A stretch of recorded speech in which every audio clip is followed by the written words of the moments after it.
alguno de sus criterios en base a la experiencia que ha vivido usted ya en Perú como ministro de Estado que ocupó esa cartera. Muchas gracias, muy amable. Muchas gracias a ustedes por la invitación. Hasta luego. Gracias.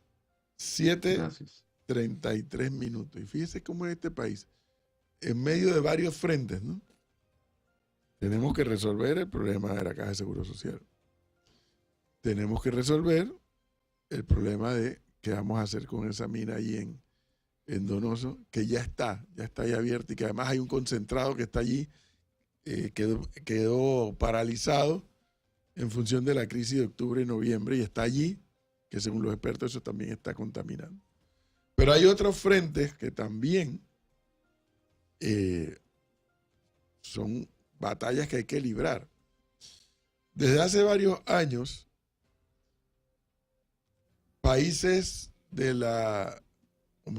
países que integran organizaciones como Gafi o que integran la OCDE, particularmente los europeos, han estado insistiendo y entrándonos a pelonera, jugando bolsita, nos escupen la cara, nos hacen fama de que somos el peor país del mundo, que es una lavandería. Para rematar, entonces aparecen los Panama Papers, por donde hasta donde yo lograba leer, ni $1 de los Panama Papers pasó por Panamá, ni $1. Otra cosa era la gestión de la firma de abogados aquí en Panamá. Y todos esos elementos han servido para que la República de Panamá entre en todas las listas de todos los colores que puedan existir, en donde además se percibe una especie de obsesión.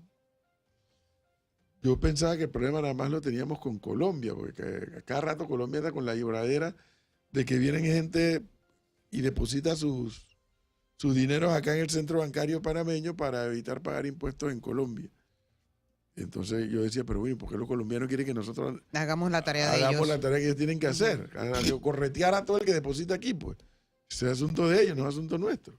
Aquí Panamá definió hace más de 50 años tener un centro bancario. Con todas las de la ley y con todo lo que ese centro bancario ha implicado. Luego ahora, dicho sea de paso, Colombia forma parte de la OCDE, ¿no? Si mal no recuerdo. Sí, señor. Después aparece la OCDE y empieza la jodería. Ahí había un ministro francés que intrató a... Zapán. Ese fue el gobierno de Varela, ¿no? Michel Zapán. Que ni siquiera atendió, dice, háblame rápido, voy por una graduación. Creo que era a de la Guardia. Y entonces hemos percibido una particular obsesión de Francia con el tema.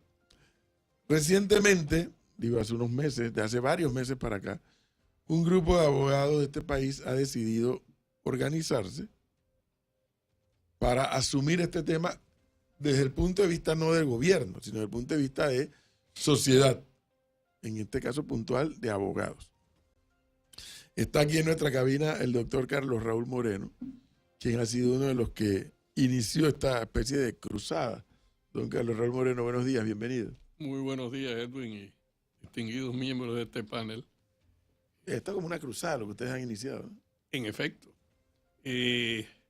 ante la inacción que había en esos momentos por parte de las administraciones, y no solo la pasada, sino la anterior, decidimos un grupo de abogados, y no solo abogados, hay otros, hay economistas, incluso hay hasta un ingeniero en biología, fundar un grupo que, bajo las siglas GAPIFI, Grupo de Acción para la Igualdad Financiera Internacional, a fin de salir a la palestra pública a denunciar y exponer todas las iniquidades que se están cometiendo con Panamá. No es que anteriormente no hubiese una contribución por parte de los profesionales de diversas ramas, pero lo que notamos a través de los años es que se mantuvo esto a un nivel de conversaciones con las autoridades, a un nivel bajo, donde se les daba un feedback, se les informaba de los mejores cursos de acción que se podían tomar para cumplir con las regulaciones internacionales, porque había que hacer cambios, pero sin afectar o afectar lo menos posible nuestro centro de servicios internacionales. Hasta que nos fuimos dando cuenta un grupo de que la única manera que las autoridades y las burocracias entienden es cuando los problemas se llevan a la calle, a los medios de comunicación, cuando se hacen las denuncias, cuando se hace alaraca en torno a un problema que llega a la comunidad. Y ahí vino el cambio de estrategia y ahí sale Gapifi, donde empezamos a hacer ya denuncias públicas. Y eso surtió efecto hasta cierto punto porque nos tomaron en cuenta y logramos detener una serie de medidas que se iban a tomar de unos reglamentos de una ley 254, que es una historia de terror, que nos tendríamos que estar aquí varios programas de la manera como nace esa ley, que fue una concesión hecha a la OCDE por el mismo Ministerio de Economía y Finanzas. Aquí el grave error fue que en lugar de conformar un equipo negociador con un elemento diplomático fuerte, tal como se hizo en la época de los tratados, se pasó este tema al MEF. Y el MEF únicamente es una institución técnica, económica técnica, que le falta el elemento político y diplomático para poder negociar con unos gallos con espuelas afiladas, como son los de la Gafi, los de la Unión Europea, los de la OCDE, incluso países suramericanos. Y cometimos errores tras errores. Pertenecíamos a la Gafi Caribe, que era la asociación de países que entendían el problema y la industria, porque eran muchas de las islas del Caribe y Panamá, y ahí éramos la cabeza de león. Y por unos asuntos risibles, que no sé si vale la pena contar aquí, porque una funcionaria no hablaba inglés, decidió solicitar que nos saliéramos de Gafi Caribe para irnos a Gafi Lat, donde ansiosamente nos esperaban los colombianos, los argentinos, todos los que son detractores del sistema nuestro. Entonces ahí salimos de Gafi Caribe, donde podíamos haber hecho unos esfuerzos conjuntos, y entramos en Gafi Lat, que era un territorio minado de gente que no entiende la industria y que no nos mira con buenos ojos en nuestro centro de servicio. Pero, Edwin, el problema es mucho más grande, porque logramos salir de la lista de la Gafi como gran cosa, en medio de una serie de concesiones que hicimos, que no siquiera no las pedía la Gafi. Por ejemplo, Gafi nunca pidió que se hiciera una superintendencia de instituciones no financieras, ¿no? Nosotros las concedimos, graciosamente. Entonces se le pregunta en aquella época, ¿por qué hicimos eso? No, porque había que hacer algo más para demostrarle al mundo que nosotros estamos cumpliendo, pero si eso no lo pedía la Gafi. Como eso, muchas cosas, por ejemplo, los asientos contables que estábamos luchando, de que los abogados tenemos que tener toda la contabilidad de nuestros clientes. Eso nunca fue un requisito de la Gafi. Eso era un requisito que viene por el lado de la OCDE. Nosotros lo concedimos en la ley para salir de la lista de la Gafi, cuando la Gafi nunca lo pidió. Entonces nos creamos este problema por estar dando, porque nuestra capacidad de negociar estas cosas fue inexistente. Don Carlos Raúl Moreno, usted ya utilizó 3 veces la palabra negociación. Las veces que hemos desarrollado el tema de Unión Europea, OCDE y lo que pasa en Bruselas, donde está la sede de la Unión Europea, evidentemente se ha denotado que Panamá no tiene o no ha tenido hasta ahora un grupo de lobistas, por llamarlo de alguna manera, quienes le muestren a los de la Comisión, a los diputados de la Unión Europea, cuáles son los avances que lleva el país y a su vez que se sienten a negociar sobre lo que tiene Panamá. Pero yo le consulto a usted, ¿qué debería Panamá negociar ante estos organismos? Panamá tiene que negociar, primero darles a entender que hemos hecho, más allá de lo que han solicitado, que nuestros controles son muy buenos. Tenemos el 80 y tanto, llegando a 90% de un registro de beneficiarios únicos, que era lo que ellos querían. Y lo que no acaban de entender ellos, o no quieren entender, o se hacen lo que no entienden,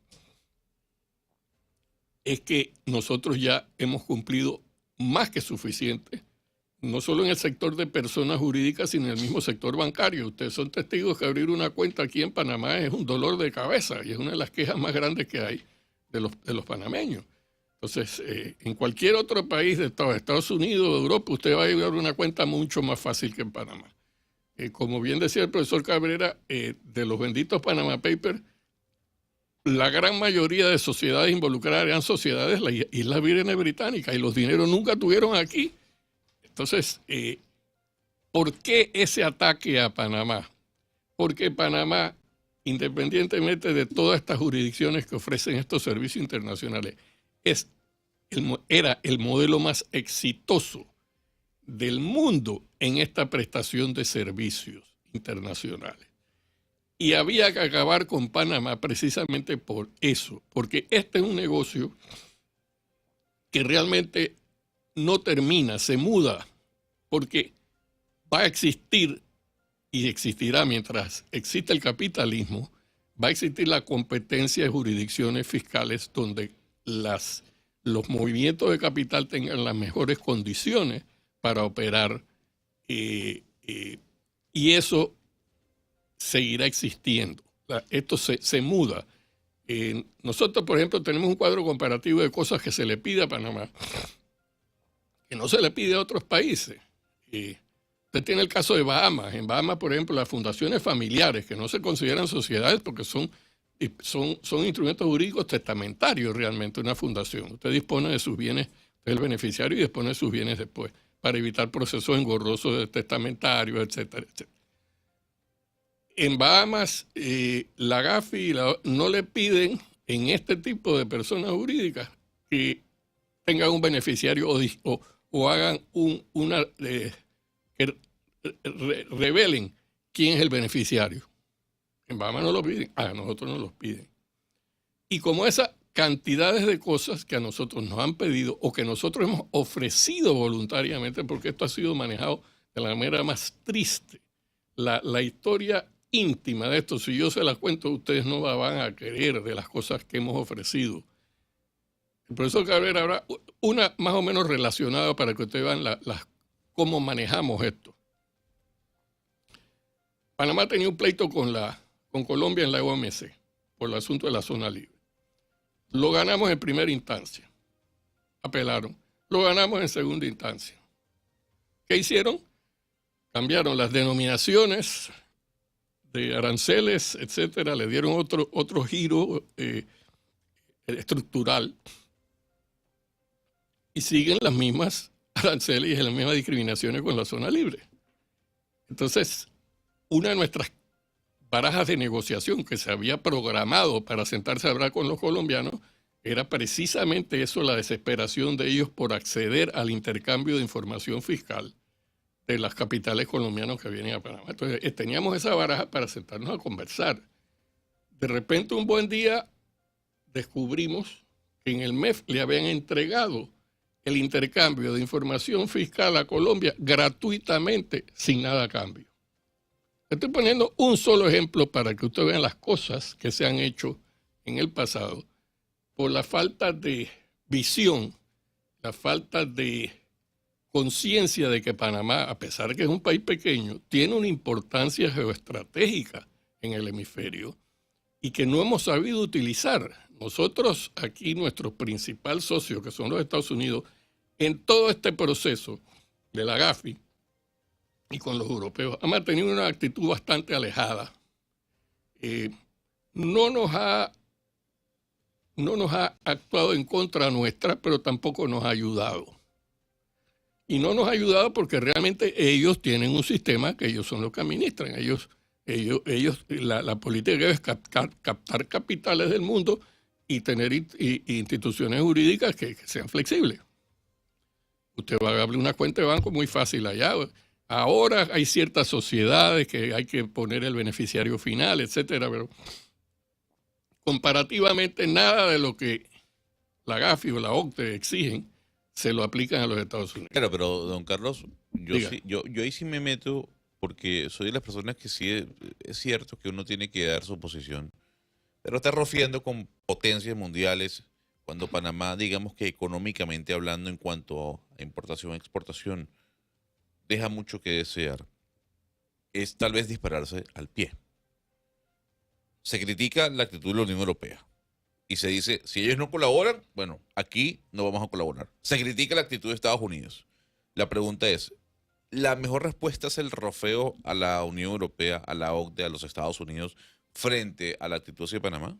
No, yo no le llamaría rofeo, yo llamaría, tenemos que tomar una posición clara de lo que hemos hecho, porque aquí no se trata, como dije en un principio, aquí se trata de cumplir, el mundo ha cambiado, lo hemos admitido, nosotros hemos contribuido a establecer los controles en demasía en toda esta materia, y se trata de hacerle ver al mundo de que Panamá está cumpliendo, que Panamá no puede permitir cumplir más allá de lo que se le exige a otras jurisdicciones.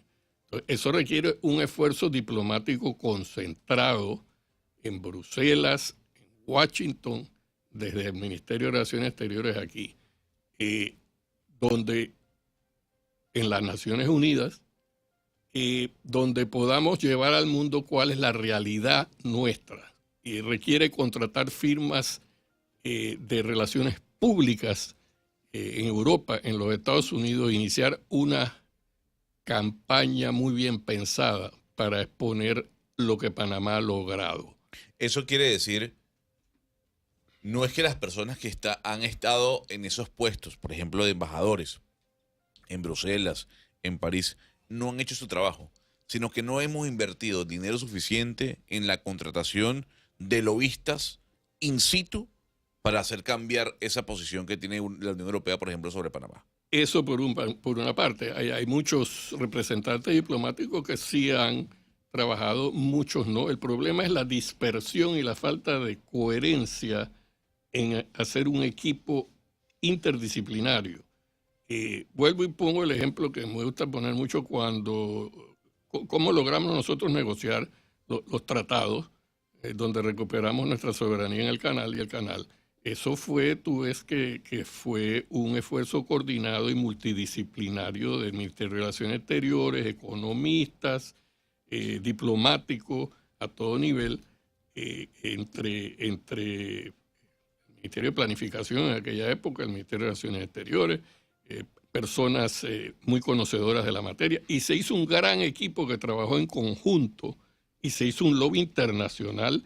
Logramos traer incluso a las Naciones Unidas aquí y eso rindió su fruto. Aquí ha habido una descoordinación absoluta y se le entregó al MEF, que no es la entidad más calificada por sí sola para manejar esta materia. Se necesita la participación de esa parte técnica, pero la parte diplomática aquí ha brillado por su ausencia.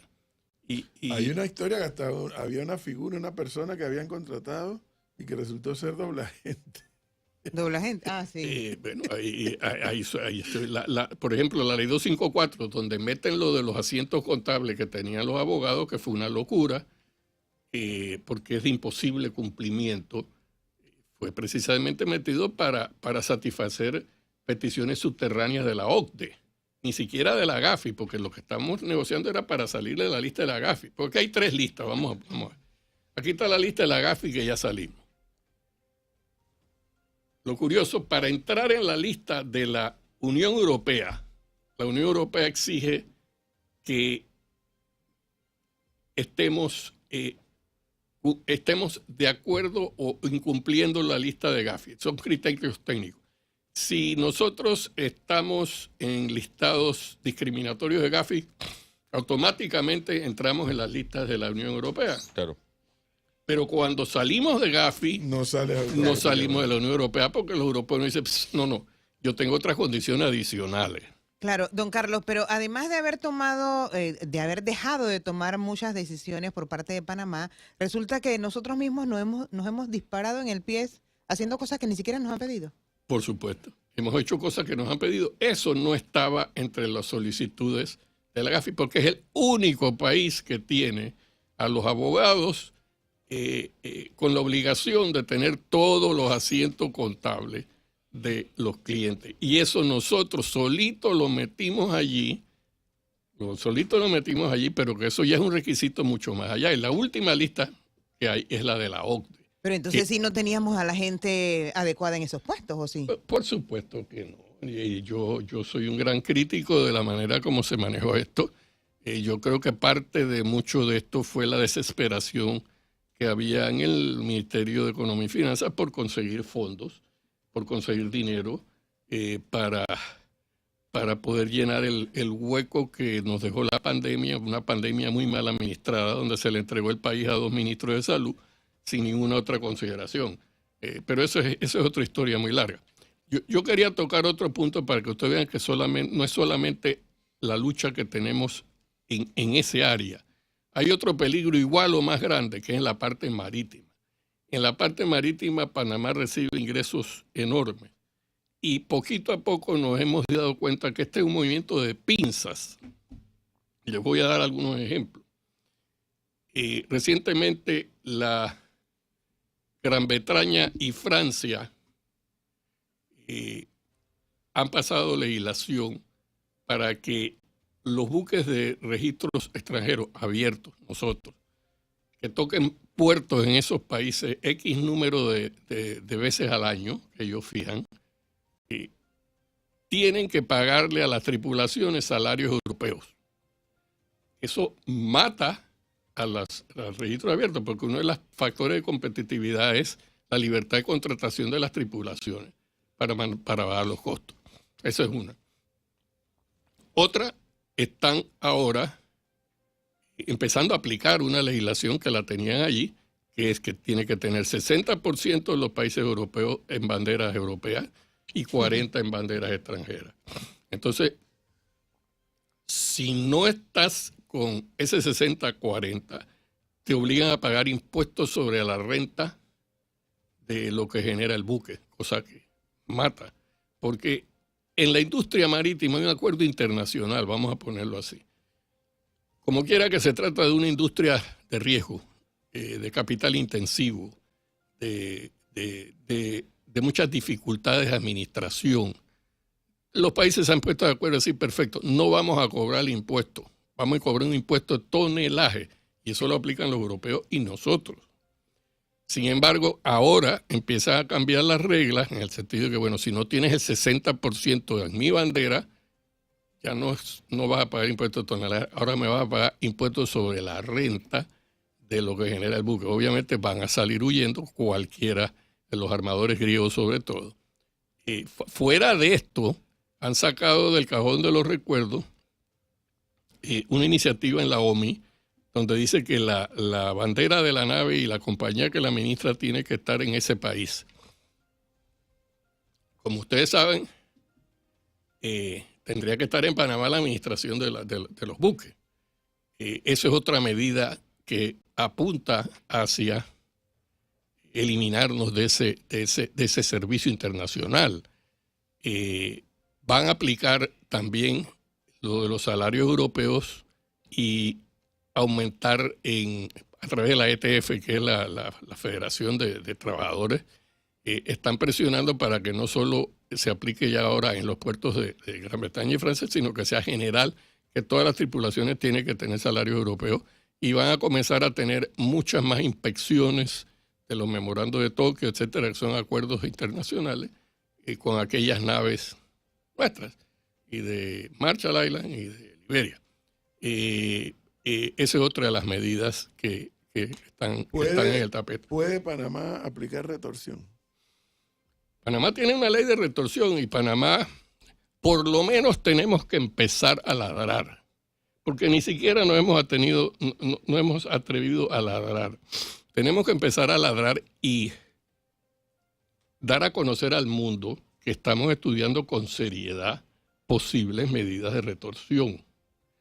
Y todo está en juego. Pero eso para los europeos no va a pasar de un bluff. O sea, decir que estamos pensando... Mira que el incidente que contó el expresidente Martinelli, que cuando dijo que párenme los barcos que traigan desechos nucleares, los franceses enseguida chillaron. Pero ¿cuáles serían los pasos a seguir para Panamá para decir, aquí estamos nosotros, esta es nuestra política para avanzar y estamos aquí. Es decir, no vamos a tolerar más discriminación, no vamos a tolerar más imposiciones. Este es nuestro mercado. Son una serie de acciones conjuntas, múltiples. Una, tenemos que llamar a capítulo y conversar muy seriamente con los aliados tradicionales del hemisferio, que son los Estados Unidos de Norteamérica, que han mantenido una actitud bastante lejana a esto. Porque tenemos baraja para conversar. Ellos, por ejemplo, están muy interesados en este problema en los registros marítimos de los tanqueros, que están ahorita mismo vendiendo petróleo ruso arriba de los precios, de los cap de precios que le han puesto, y es algo que ellos tienen muy como prioridad. Entonces nos atacan a nosotros porque muchos barcos de estos están en el registro panameño y se vienen huyendo y se meten, pues se cuelan.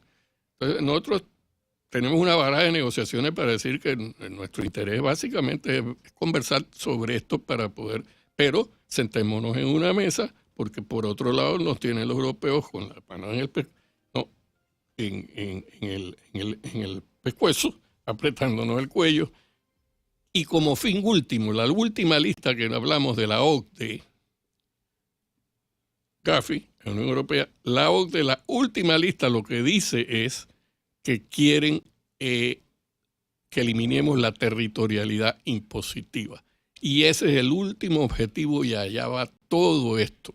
Que para un país como Panamá, un país pequeño que depende, que tiene una vocación de tráfico internacional y un canal, nuestro atractivo pasa por tener la posibilidad de ofrecerle al comercio internacional un lugar donde se puedan hacer inversiones, donde podamos tener un atractivo para atraer empresas aquí que no paguen impuestos internos. Y eliminar eso sería fatal, pero eso está ya planteado y hacia allá vamos caminando. Entonces, si no integramos enseguida relaciones exteriores, MEF, los sectores de Bruselas, la embajada, que el presidente dijo que iba a ser una embajada muy importante en la Unión Europea, los Estados Unidos, la ONU, los sectores interesados acá como nosotros, y hacemos un equipo para ver las estrategias que podemos usar en esta lucha por preservar nuestra industria de servicios, cumpliendo con estándares internacionales, por supuesto. Y eso es lo que yo les recomendaría, porque no solamente es por el lado financiero, ahora el lado marítimo, que también es una actividad muy importante para el país, donde hay muchas aristas en este problema que realmente vale la pena. Mire, el Parlamento Europeo votó a favor de eliminar los registros, ya se quitaron los guantes y lo dijeron clarito, eliminar los registros abiertos. Lo que pasa es que no lo pudieron implementar porque la Comisión Europea, que es la que pone un sello al final, no estuvo de acuerdo. No estuvo de acuerdo. Pero ya uno ve por dónde va la tendencia de hacia dónde quieren ir. Entonces, nosotros tenemos que ser proactivos y tener un paso adelante de todas estas cosas, con un buen equipo que sepa negociar y usar las barajas que tenemos, porque seremos chiquitos, seremos un país, pero nuestra posición geográfica, nuestro punto estratégico hemisférico a través de la historia que todos conocemos, Panamá ha servido para preservar y participar en movimientos de paz, de recibir exilados para ayudar a crisis internacionales. Siempre hemos sido una referencia diplomática que hemos ido perdiendo y perdiendo. Y eso nos da la fuerza que no tienen otros registros y otros países, porque si usted pone a ver bien, los otros registros de otros países o son países pequeños o son países que realmente se manejan en otros lugares. El único registro marítimo y el único país que tiene un sistema de servicio internacional y financiero que tiene algún peso específico en la comunidad internacional es Panamá, que no hayamos sabido usar para nada las ventajas que nosotros podemos tener y negociar. Sí, somos pequeños, como decías tú, y y pensar que podemos tomar unas medidas que van a poner a temblar a la Unión Europea. No, pero tenemos capacidad de votar en los foros internacionales. Ya lo demostramos porque querían poner un impuesto global del 15% y querían arrogarse todos estos clubes privados de OCDE, etcétera. Y Panamá, afortunadamente, por gestiones de última hora, porque en eso estábamos claros, logramos votar con el bloque de países africanos para llevar ese problema del impuesto mínimo global a las Naciones Unidas, no a la OCDE y no a los organismos estos. Entonces ya Panamá en ese punto específico ya adoptó una posición diplomática que tiene que mantener, a pesar de que ellos siguen insistiendo en estos puntos para más adelante tratar de imponerlo. Ya ese es un punto que yo creo que... Panamá sí puede decir los barcos porque Panamá no puede decir muchas cosas con respecto al canal. Sí puede decir muchas cosas sobre su mar territorial. O sea, Panamá sí puede decirle, porque son los franceses los que más joden eso, esos barcos con desechos nucleares al mar territorial no entran. ¿Eso lo puede decir? El mar territorial, dentro de los tratados de neutralidad, está cubierto el mar territorial. Sin embargo, el tratado de neutralidad sí te habla de peligros a la salud como una de las posibilidades para restringir o tomar algún tipo de medidas en el canal. Eso es lo mismo que nada, Carlos. Entonces, esto, no. Si a Francia no se le manda un mensaje. Los desechos contundente, nucleares podemos nosotros calificarlo como un gran peligro para la seguridad nacional, que sí lo es. Entonces, si nosotros tomamos esa actitud, tenemos que ir, pero no haciendo así de la noche a la mañana, como se hizo anteriormente, sino realmente ir advirtiendo que Panamá no le conviene, porque ponte tú, por más seguridad que haya, la única seguridad en la vida de todos nosotros, señores, es que nos vamos a morir. Pero eso de que el barco que pasa con desechos nucleares es imposible que segundo contamine. No. Y ustedes te imaginen un accidente con uno de esos barcos. Panamá sí puede empezar seriamente a considerar que no va a permitir el paso de esos desechos nucleares. Va a decir que nunca ha pasado. Claro, pero ahí hay otra cosa. Aquí señalamos, fíjese, Panamá debería estar en el Tratado del Atlántico o la Alianza del Pacífico y no forma parte. Yo soy de los creyentes, a pesar del señor, que Panamá debería estar en la OCDE. Yo creo que Panamá debe estar en la OCDE. ¿Por qué? Porque la OCDE ya tiene entre sus miembros a Colombia, a Costa Rica, a Chile, a México. Va a entrar Brasil, Argentina y Perú. A Colombia. Bueno, ya lo mencionaba. ¿Por qué Panamá no puede estar dentro de las filas de la OCDE? Porque todas las evaluaciones que se han hecho, Panamá tiene otro tipo de estructuras económicas totalmente y otros intereses totalmente. Todos estos países son exportadores netos de capital y buscan servicios fuera. Nosotros somos un país de importar capital. ¿Por qué? Porque mal que bien tenemos un régimen democrático, tenemos libertades, tenemos el dólar, tenemos cierta estabilidad política y, hay que decirlo claramente, estamos bajo el paraguas del Pentágono, como nos dijeron es cuando estuvimos los tratados. Entonces, todo eso nos da ciertas ventajas para que vengan capitales a Panamá. ¿Por qué vienen? Por seguridad, porque las monedas cambian, porque hacen corralitos, porque la instabilidad política, sobre todo en Sudamérica, México y Sudamérica. Entonces, nosotros entrar en la OCDE no vamos son dos conceptos económicos totalmente diferentes. Y lo que se ha evaluado en los equipos de trabajo es que no nos conviene entrar en la OCDE en estos momentos. Lo que sí tenemos que buscar son aliados. Regresar a Gafi Caribe, a hacer alguna conferencia internacional en Panamá con todos los países que puedan ser aliados nuestros, algunos africanos, Gafi Caribe, hacer pactos con todos los registros abiertos mayores para crear un frente común y de lobby internacional para defender, porque ¿de qué vale competir con Marshall Islands o con Liberia si no va a haber ningún tonelaje en el futuro que podamos nosotros atraer, porque ninguno de los tres va a poder operar como un registro abierto de acuerdo a lo que estamos viendo que viene a futuro? Entonces tenemos que crear un consorcio, como hicimos con el consorcio de países bananeros, para ver qué podemos hacer en conjunto, porque la unión hace la fuerza. Dice que este es un tema de abogados que aquí hemos tenido varias veces al amigo Fulvio Linares, al amigo Roberto Guardia. Hace poco estuvo Moisés, ¿no? Moisés. Cohen. Y hay quienes opinan que esto es un tema, una preocupación de abogados. Pero, ojo con algo. Y eso con mucho pragmatismo también lo ha explicado Linares y Guardia. Pero es que no es un problema de abogados si lo quieres ver aislado. Es que cuántas personas trabajan o trabajaban en las oficinas de abogados que ahora han dejado de trabajar producto de todas estas medidas. Y no solo es directo e indirecto. Por ejemplo, el registro marítimo, vamos a ver que se encuentra también ahora sujeto a varias amenazas, deja fácilmente más de 300 millones, 400 millones. Las 500.000 sociedades que se han ido. Mira, hay cosas absurdas.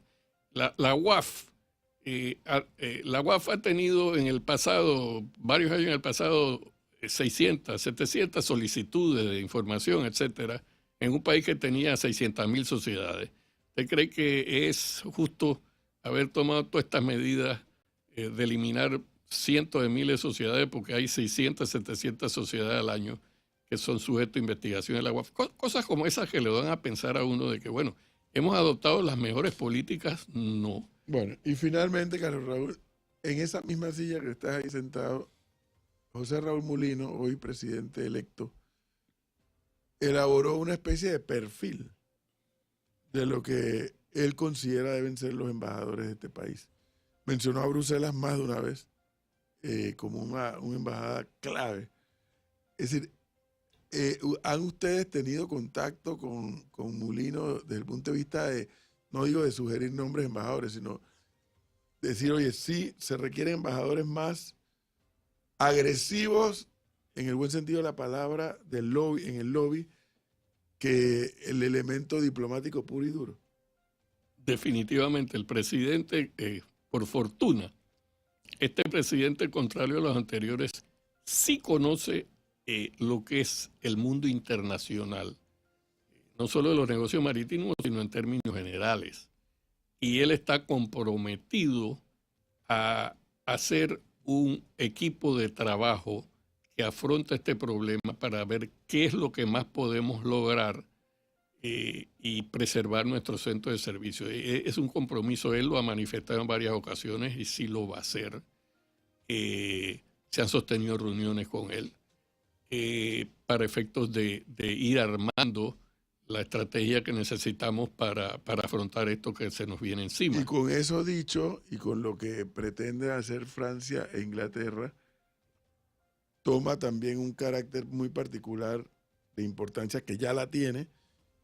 ¿Quién será el administrador de la Autoridad Marítima de Panamá entonces? Bueno, ese es un punto que mucha gente pregunta, que todavía no se acaba de definir, porque como ustedes bien saben, esa institución es difícil, vamos a llamarlo así, abro y cierro comillas, porque es muy proclive a verse envuelta en noticias negativas y en escándalos, y precisa para las funciones o lo que Panamá pretende hacer en futuro, que la AMP tenga una conducta prístina y clara. Bueno. Ahí hay un problema, que la mayoría de los escándalos y problemas se dan por el servicio interior, que si las barcazas de combustible, que si esto, que si... hay una teoría, en la columna del Merni hoy hay una teoría de por qué no ha sido nombrado. Búsquela y nos dice si es así o no. No la conozco, pero léala, se lo recomiendo, porque hay una teoría que nos mandó un oyente del por qué no ha sido nombrado el administrador de la Autoridad Marítima de Panamá, que evidentemente está en la categoría del presidente de la Junta Directiva del canal. Sí. Desde el punto de vista de la importancia de la institución. Pero también el presidente está considerando hacer una Secretaría de Servicios Internacionales adscrita a la presidencia, que tendría a cargo coordinar y supervisar muchas de estas cosas, ¿no? Cada uno en su área, pero el elemento de coordinación aquí es sumamente importante para delinear una política de Estado, que no la hemos tenido. a futuro.